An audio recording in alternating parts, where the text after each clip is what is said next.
Welcome to Friday's edition of the Brew. Today we have Paulina Likos, as always, on our Friday show. Today she is going to talk about Broadcom joining the $1 trillion club. That's exciting.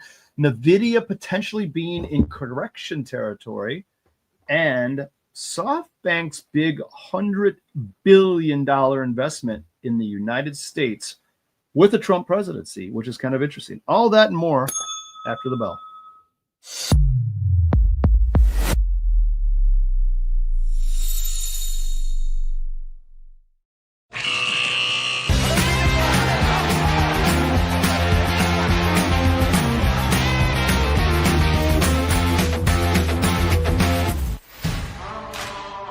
Oh, Paulina, Yellowstone, here we go. There's a little unfinished. Love that. So I'm going to watch tonight the final 2 episodes of Yellowstone.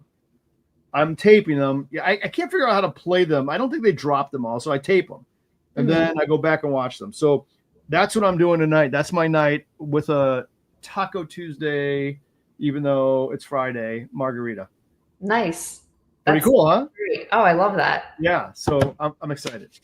I love when it's cold in Christmas time, and I get to do this.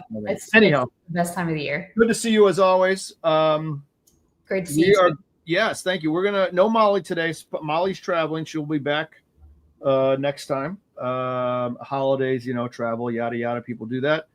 So let's get right to it. I know we always have to get rolling, but that's okay. Broadcom joining the $1 trillion market. It seems like there's a lot of players now. Everyone seems to be joining that, except for me personally. I want to join the $1 trillion club. I know. Same here. What's going on?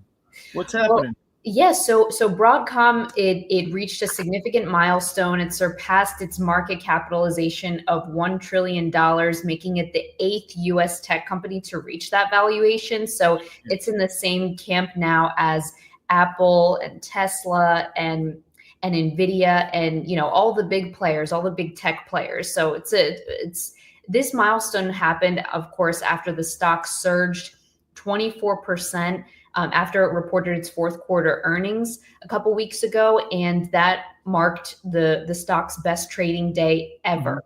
Wow. And digging a little bit into the numbers that really matter out of the quarter. So the company's revenue increased 51% year over year. And as it relates to the revenue for its AI related products, that revenue increased 220% year over year. So that was just staggering. And so that's, some positivity around Broadcom. However, there are some challenges ahead, particularly from competitors like NVIDIA and AMD being the number 1 and the number 2 players in the semi space. Broadcom, I don't know if it's number 3 as it relates to those two, but Broadcom, what it does is, I should have started there. They're a custom chip maker. So as Broadcom's revenue surged, investors are wondering, are these big tech players, are they going to maybe shift away from NVIDIA and maybe go towards more of a custom route for their chips? That's still to be determined. And we're going to get to NVIDIA a little bit later, but that's the news on Broadcom. Wow, that's awesome. So you mentioned the other companies. Do you know them off the top of your head? Because I know Apple for sure, Tesla, the obvious ones. What are the others? Do you know? I'm doing a quick search right now. We're doing a quick search, but I can't remember. NVIDIA is NVIDIA one. NVIDIA is one too, right? So it's Apple, Microsoft, NVIDIA, Amazon, Alphabet, the Google parent, Meta, Meta, Tesla, and now Broadcom. Unbelievable. Okay, so all my favorites, sort of. Okay, this is great. So, and then. Did Broadcom's acquisition of VMware have anything to do with this? The cloud computing firm. I see that in the notes as well. Is that viable or valuable to this valuation for them? Yeah, I think that it has a lot to do with the valuation more from a long term, because Broadcom acquired VMware back in May 2022, and that increased Broadcom's market cap by threefold. Yeah. Like you said, VMware, they specialize in software that allows multiple operating systems to run on a single server. Right. So Broadcom, they acquired VMware for roughly $70 billion. And that was a strategic investment where they got, huge exposure and expansion to the enterprise software, and that significantly helped Broadcom because now they have VMware's portfolio in cloud services, and that represents a huge asset for Broadcom. Got it. Right now, you're not going to believe what I'm doing. I'm dividing 70 billion by 1 trillion. Okay. Why am I doing that? I don't think I have enough zeros in my. I don't have enough. But what I'm going to do is do the easier way. Because think about 70 billion for a $1 trillion company. It's a rounding error, right? When you think about it, it's like such a small percentage, and it sounds like it's a lot.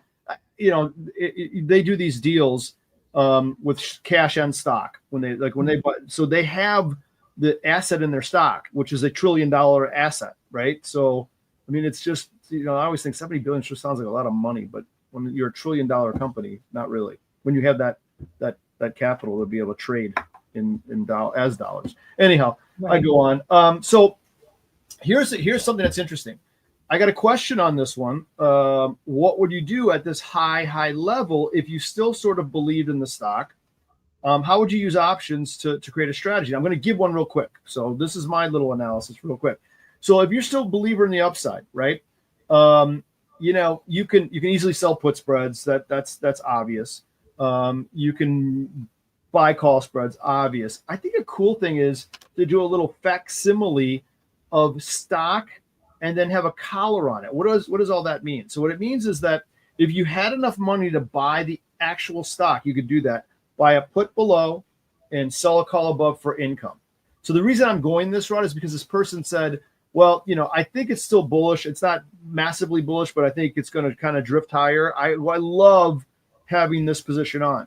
So what it amounts to in options without ever using the stock is you buy a call, sell a put, right, of the same strike. And you've got to pick your expiration based on your time frame. That's synthetic long stock. That's equivalent to owning the actual underlying. And then you could buy a put underneath it. So you have a short put and a long put. That's a short put spread. And then you're going to sell a call above, and now you have a long call and a short call. So you've got a long call spread, short put spread, both bullish, or you have the call and the put together, which is long stock, and you're protecting it with a downside put and selling the upside call for protection. So you can kind of gauge that short call and that long put on how much of it what percent wise you're willing to take if it retreats and goes south. But you are protected. It's defined loss. So someone asked me about that. I want to throw that out there. Email me at lex@tradier.com if you want to learn more about that. Don't email Paulina because she's not going to answer your question. Fair enough? I would forward you the email. Okay, you'd forward me the email. Perfect. Okay, number 2. I like that Broadcom one. I always say NVIDIA, but it's NVIDIA, right? Yeah, I hear both NVIDIA and NVIDIA. Yeah. I think you say it correctly. You say NVIDIA. I say NVIDIA. There's no I between it there. It's just N and NVIDIA. Okay, NVIDIA. So it's reached correction territory. What does that amount to? Is that 10% correction? Is that what it is? It's defined as a decline of 10% or more from the highs. Yeah. From the highs. Okay, so it sounds like we're there. Is that accurate? Yes. Tell us about it.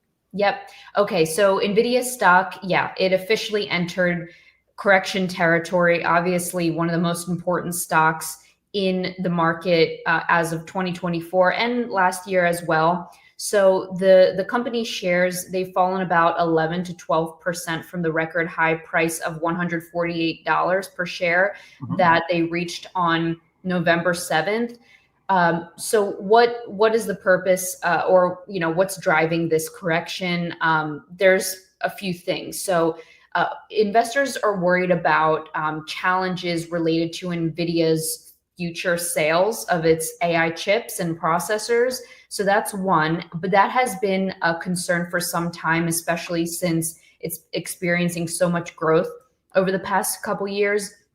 Another concern is geopolitical issues, particularly with China. The U.S. and China political relations aren't, the greatest right now, so that could potentially affect chip sales in the future. And all of this is raising questions around: is there going to be slowing growth in the future for Nvidia? And analysts are projecting growth for the revenue in 2025 to be 55%, which obviously sounds like a lot. But when you compare that to previous quarters where Nvidia saw 200% rise in revenue, obviously, that's a big change. But Nvidia can't be posting a 200% rise every quarter. There has to be some rationality here, and it looks like that's what's happening. Okay, so you're not jumping in the bear camp necessarily. No, I would not.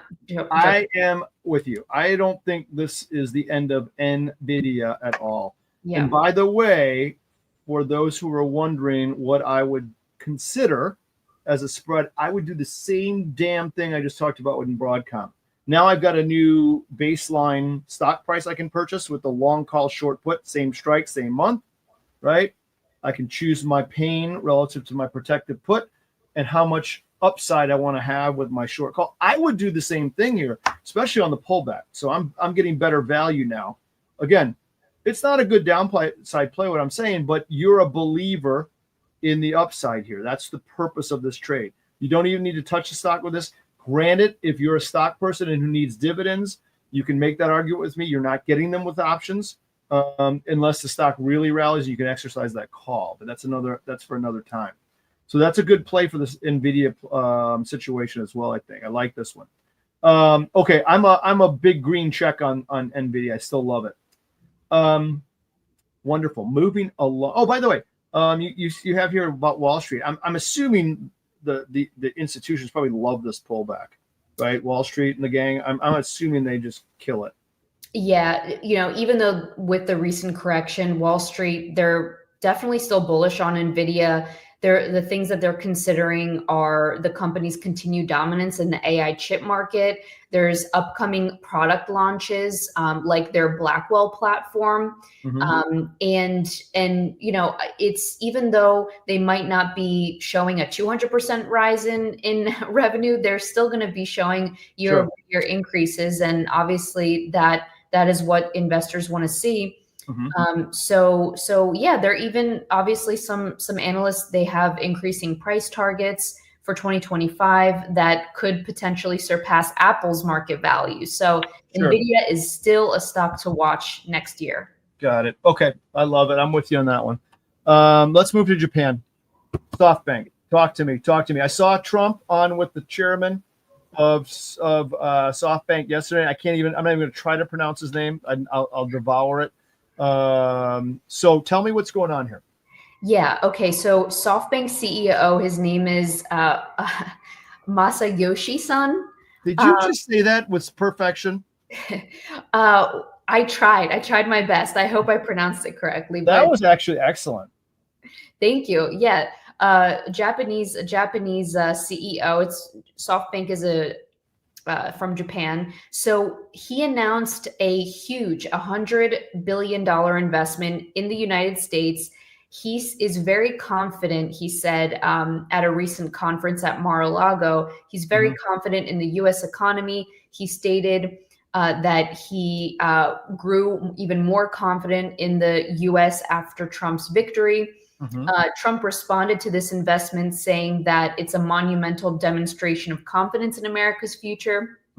So where is this $100 billion going to go? Well, we don't know exactly how it's going to be divided, but he said that he wants to build out AI infrastructure. So he's going to be building out data centers, energy production facilities, semiconductor manufacturing, the heart of what's needed for the future of AI technology. So he's going to be, rolling out that money to these developments. Okay. So SoftBank is a massive multinational kind of a venture capital fund of sorts, right? Yeah, that's what it is. Okay. And then they're super technology focused, right? Yes. Okay, so I'm going to ask the obvious question, or say the obvious question. Gotta mean a, what ton of jobs with that kind of investment, right? I would imagine, and for America. Oh, absolutely. I Yeah. think that's I don't quote me on the number, but it might create something uh like 100,000 That's jobs. what I heard. Yeah. That's what Trump said. It's going to create 100,000 jobs. That was a Yeah, horrible impression, but I love trying that to was do a it. good one. I love when Shane Gillis does it, the comedian. He's the best Trump impersonator. No, that's a massive though. Gal, and the Donald said on TV, and I was randomly watching this. It was behind my back and it was on. I turned around when I was working the other day, and Donald said, "Let's make it 2 billion, 200 billion," and the guy started laughing. It was hilarious. So Yeah. you never know with Donald the way he negotiates. 200 billion could be the number, but that's massive. I love it. I think these two guys really like each other and respect each other. So love the AI investment. We need it in America with these data centers and everything around that, electricity, you name it. So that's awesome. That's a good one. Can you buy that stock? Do you know? I'm looking up SoFi Bank. Yeah, it's got a ticker. It's SoftBank. SoftBank. That's what I'm seeing. Yeah, It's $31. Okay. Does that sound right? I think so. I don't know if I ever looked up SoftBank's ticker. You know what? It's funny. I'm looking at the revenue, and it's saying it's 6.57 trillion. Oh wow! However, that's in Japanese yen, I think. Okay. That's a big company. Yeah. Okay, guess what I'm doing now? Dollars to yen. Mm-hmm. Someone put that in there. Holy cow! Oh, okay. So it's a 153 multiplier. Mm-hmm. So divide by 153. Still a lot. Yeah. I'm digging it. So, wow. Very cool. That's a very, very exciting investment for the future of technological innovation in the U.S. So, okay, exciting. I love it. Very cool. Thanks for that. I don't have a play on this one. I don't know how I feel about SoftBank, although they just kill it. They make so much freaky deaky money. I'd probably do even another one of those trades. But I don't know that stock as well. So I'd have to look at it and see if it's liquid. So the people who watch and want to know about options and trades, number one criteria, the underlying stock and the options in it have to be liquid. Period. As a retail person, you need that. Okay, so keep that in mind. Okay, Paulina. So here we are before Christmas, about several days. I want to wish you a Merry Christmas. You have a great one. I know being a good Greek girl like yourself, you're celebrating Christmas, right? Yes, yeah, we're celebrating Christmas. I'm really excited to go back to Philly, see my family, and we're gonna have a big Greek Christmas feast. Awesome. Well, I love it. That's awesome. You have fun with that. Be safe. Happy New Year. I know we'll probably be back for the New Year version, so that's good. And then Molly will be back with us, and all that's good. So great show. Thank you for coming on today, and we will see you in probably a couple weeks, right? Yep. Okay. Sounds all right. good. Good seeing you, Pauline. Have a great one. You too. Bye-bye. Bye now.